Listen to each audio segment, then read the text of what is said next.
This is Sky News at Breakfast. Time now for us to look back at the last few days of news in the Week in Review. And joining us this morning are Guido Fawkes reporter Tom Harwood and the comedian Lina. Good morning to you both. Starting off with what we've been talking about all week, predominantly COVID-19 coronavirus. 80,000 now infected worldwide, and it's actually affected more than 50 countries. Yes, it is spreading. I mean, we are seeing, you know, the World Health Organization, the CDC in the US, everyone's concerned, rightly so, there's concern. I think there's a little bit more panic than is useful at the moment with coronavirus. We've just had 3 more confirmed cases in the UK. That brings us to 16. But we are seeing that with access to decent healthcare and with sensible management, if you think you might be have been exposed to something with sensible quarantine, it is generally manageable. Obviously, we are seeing deaths. We don't know what the final death rate is, because until it starts to slow down, because with any epidemic, you're going to see an increase and then you're going to see a slowing down as we get a handle on it. But it is important to say that people do recover from this. Well, I mean, at the moment, we've had out of 83,000 cases, we've seen less than 3,000 deaths. That's what we're looking at numbers-wise. But like I said, until we see the slowdown and we can get final figures, we can't give you an exact percentage of what that death rate is. But I think the message that we want to be getting out there is be sensible. If you suspect that you've been exposed to it, don't go into a hospital, don't go to your doctor, call them.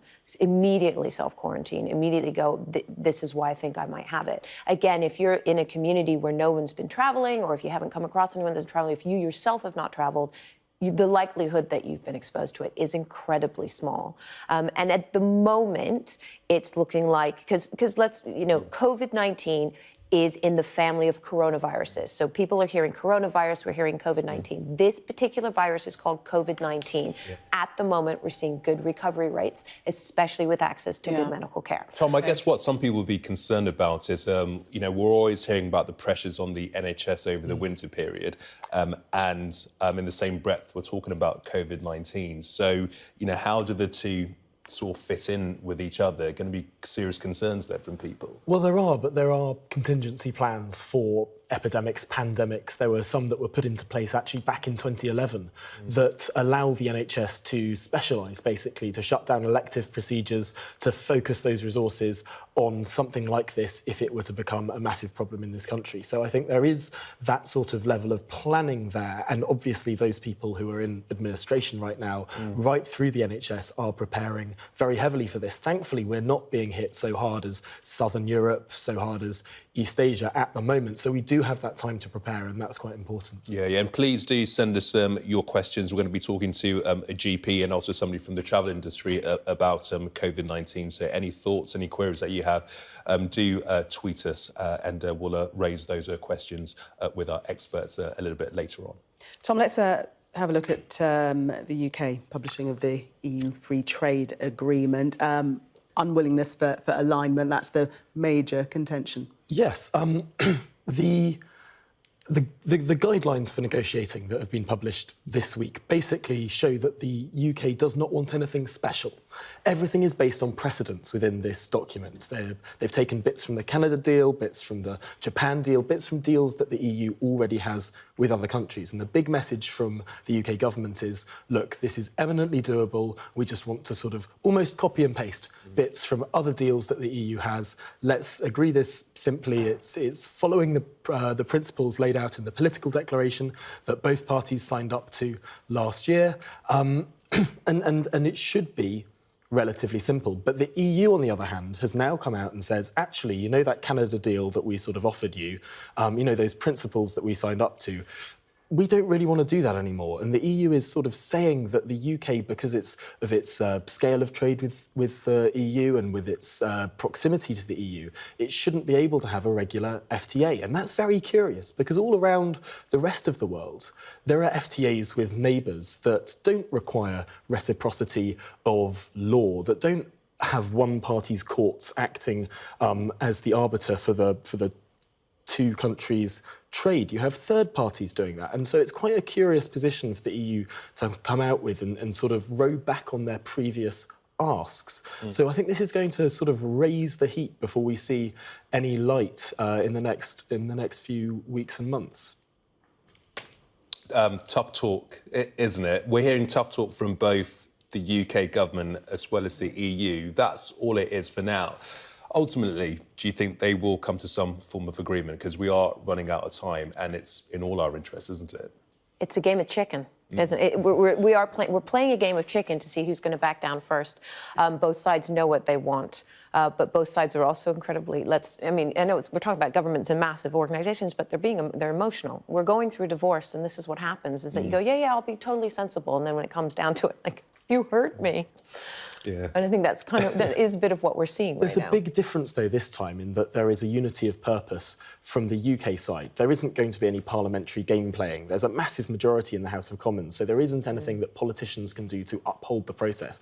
If the government says we're going to leave on no deal, we're going to leave on no deal. Do you think we are headed towards no deal? I don't think so, simply because, and it almost sounds ironic, but because the government is more able to deliver no deal, it means it's less likely to happen, because the only way it would previously happen is by accident. And obviously no one on either side wants to have that huge friction that could come about from that. So ultimately, I think it will focus minds, it'll allow for rapid, sensible discussion, and we'll reach something very similar to what the EU has with Canada in just 10 months' time. OK, let's move on. Let's talk about the man formerly known as Prince, now wants to be called Harry. They keep popping up in the news, don't they? Which I suppose they need to if they're going to maintain their currency, because in little less than a month they're going to have to pay for their own security, because Canada has said once they finish their jobs with the royal family, they're going to have to provide their own security, which could run into the millions per year. Is that fair enough? Why? Well, Elton John pays for his own security, doesn't he? So why shouldn't anyone else that goes out there and earns their own money pay for their own security in the same situation? I mean, they are still people of interest. They're just not on the list.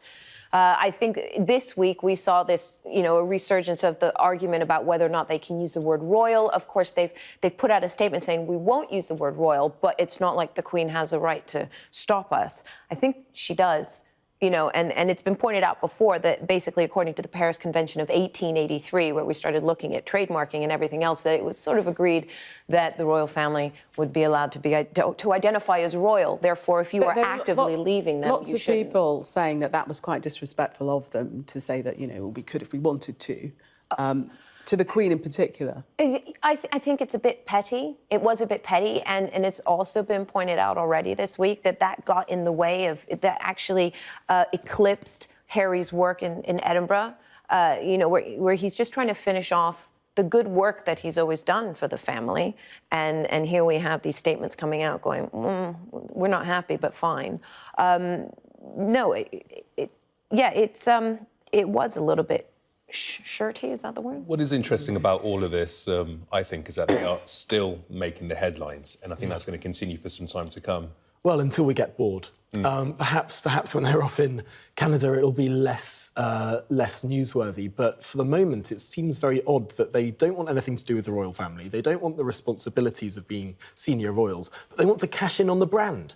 And that doesn't really seem to be how it should work. If you're going to sort of have all that prestige and regalia from being a royal, then you have certain duties to perform as well. If you want to eschew the duties, you should also eschew that sort of magical quality that being a royal affords you. And in this case, it seems very simple. They should have a clean break and not try and have their cake and eat it.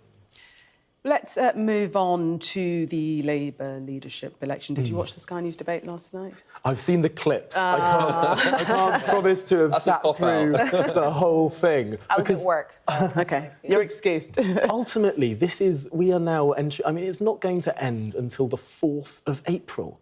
We've got more than a month left of this, and we pretty much know what's going to happen. How long do you think? It's been far too long. The interesting thing, I think, in this race is that the first stage of the process, where MPs started nominating candidates, happened very, very quickly. There wasn't much discussion, and soon we had that ballot of 5 or 6 candidates that then went round and started debating.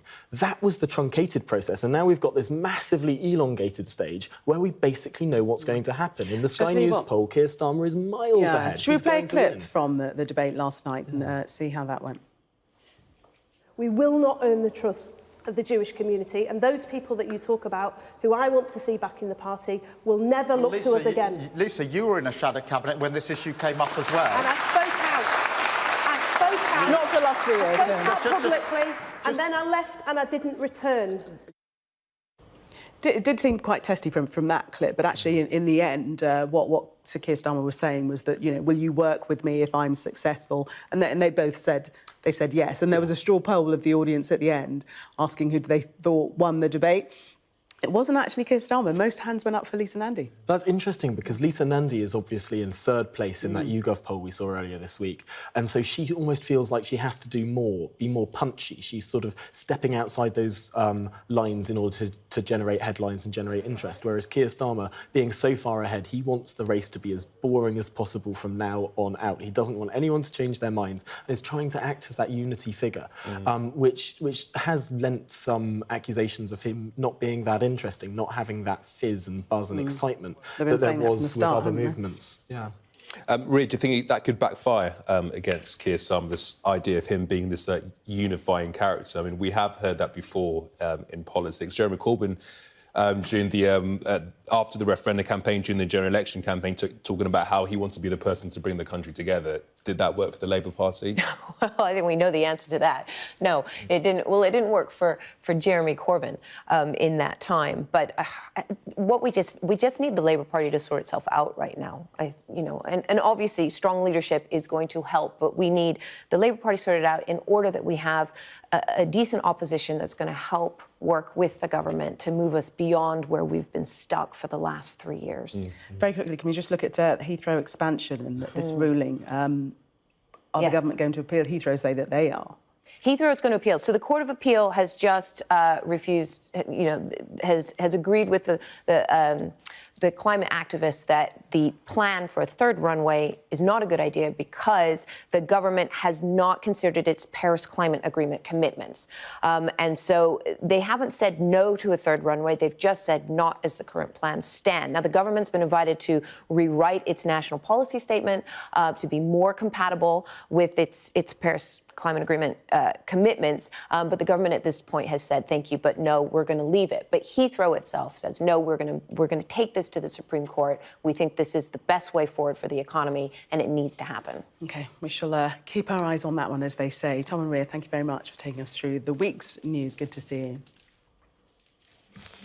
Well, coronavirus was majorly featured this week, and this morning we're going to be answering your questions about COVID-19 and coronavirus. Sean Tipton from the Association of British Travel Agents will help with all your holiday and flight questions. While GP Dr. Mona Mansouri can talk about the virus and how to spot signs of infection. You can tweet us at Sky News Gamal and at Sky Gillian using the hashtag breakfast. Before all that, let's see what's happening with the weather for you.